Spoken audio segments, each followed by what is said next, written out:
August block here again, and this is the first week back after Paris-Brest-Paris, and I'm just gonna do a light cruise around the neighborhood here and also have some reflections on that experience and what I learned from it and what I can take away going forward as I continue to push myself in the ultra endurance cycling. So I think to start off, it was an incredible event. You know, I did what I set out to do, and that was honestly just to complete it, but I did it in a way that I really was never on the cusp of not being able to do it, of failing or questioning it in my mind whether I would complete it or not. My body held out pretty well for me. The only thing that was really hurting in the end was my butt, though I never had any open sores, just like bruising on my sit bones, you know, and that was pretty painful, but it would come and go. And I think once I was rolling, it always hurt more if I stopped and then started riding again. So the last 300K was a little bit sore, but other than that, I mean, I was pretty much full of energy. You know, I wasn't like in agony. I was able to enjoy the ride, to really take in the experience, you know, and my plan played out pretty well too, you know, when I was going to sleep and when I was going to get certain places. And so my pacing worked, and when I got to the last control, I still had 7 or 8 hours in the bank. So as you may have seen in the earlier video, I just chilled out and had some salmon and eggs and just took it in. But there were some really good learnings, so I'm going to talk through those right now.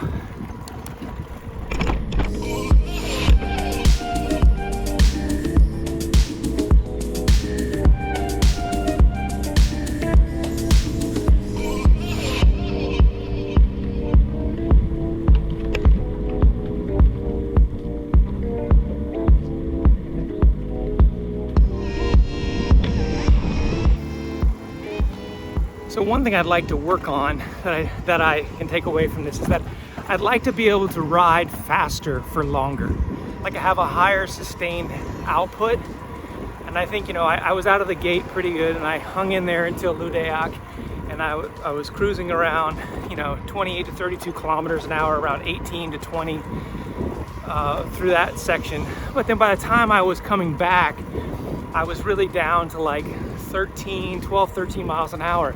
And I'd like to be able to hold that a little bit longer, at a little bit higher output. You know, that's going to require, of course, a lot of training in the hills, or actually having some training or some coaching maybe on how to handle hills, or actually just, you know, doing more hill work because that's really what slowed me down. And I think to achieve that, you know, if you think like in 4 years, I'll be 58 years old. So, you know, I'm kind of moving against time here in some respects. I mean, I'm not worried about it. I'm just saying, like, if I want to improve my speed or go faster, I have to take into account that I'm going to need to kind of overcompensate for whatever muscle I'll be losing just through age. And I think that I can, if I layer in like strength training and, you know, consistent strength training, hill training, and then also work with a coach, and I have an idea who I can work with to potentially, you know, practice riding faster and really improve my speed. When I ride around town, you know, I try to push myself sometimes on my local training rides, but at the same time, I'm not trying to get really fast. That has never been my objective. And I think that I need to try a little harder to ride fast. I need to like be able to push myself into like VO2 and threshold and like see how fast I can do some of these rides. Like do my 30, can I do my 30 mile an hour at 21 or 20 or 21 locally? Or can I do a century at, you know, at 5 hours, you know? So that would be a big boost for me. So I'm gonna be working on riding faster, and whatever it takes, whether that's interval training, strength training, whatever it is, to just get a little bit faster. Next, I need to really solve the saddle issue, because although I didn't get saddle sores it was getting pretty rough there in the end. You know, I was not like comfortable.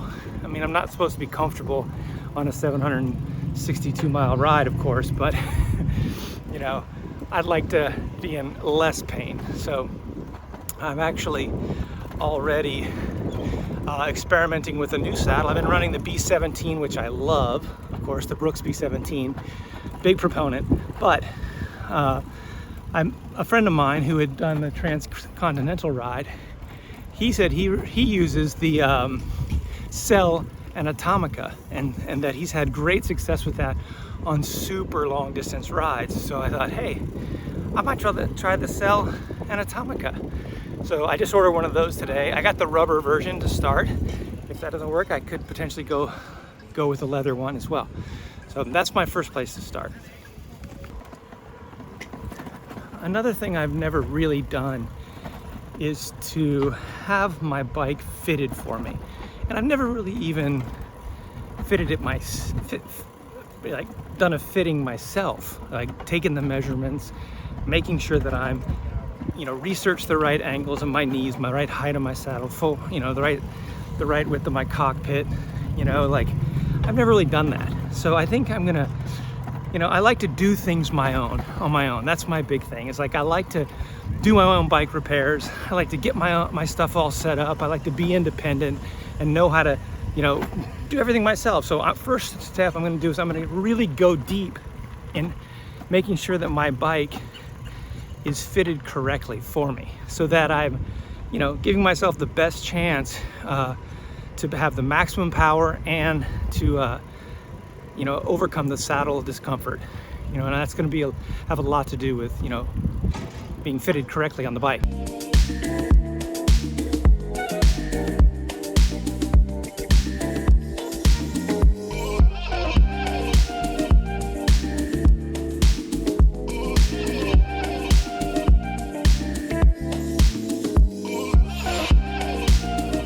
Guess I just came out here on the pier and some kids are out here fishing, and they caught a little baby hammerhead shark. It's very cool. They're gonna like walk it up the pier all the way to the beach so they can pull it out of the water. Yeah, fun stuff. It's beautiful out here.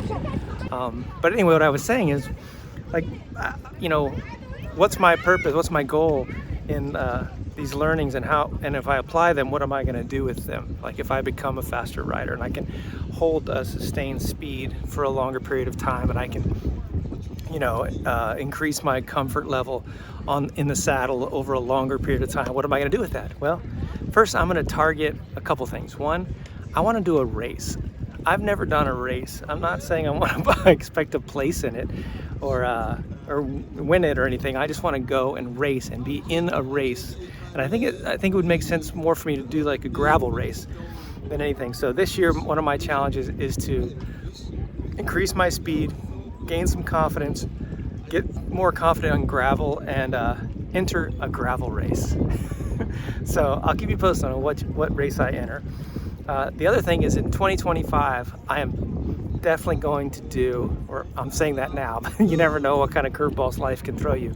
But my intent is to do London, Edinburgh, London. So that's 1,540 kilometers. So that's, you know, another 340 kilometers longer than Paris-Brest-Paris. So I'm definitely gonna need to be able to stay in the saddle longer, keep a sustained outfit for a long time. And so those are my two big goals right now. A lot of great takeaways, a lot of good things to work on, and I'm gonna be like researching the best way to achieve those two objectives: stay in the saddle, increase speed, increase strength over the next, you know, few months, years. I want to start learning right away how I can do that and what I can do, you know, at this point in my my life and my training and my riding. So, all right, stay tuned. Thanks for watching. Cheers.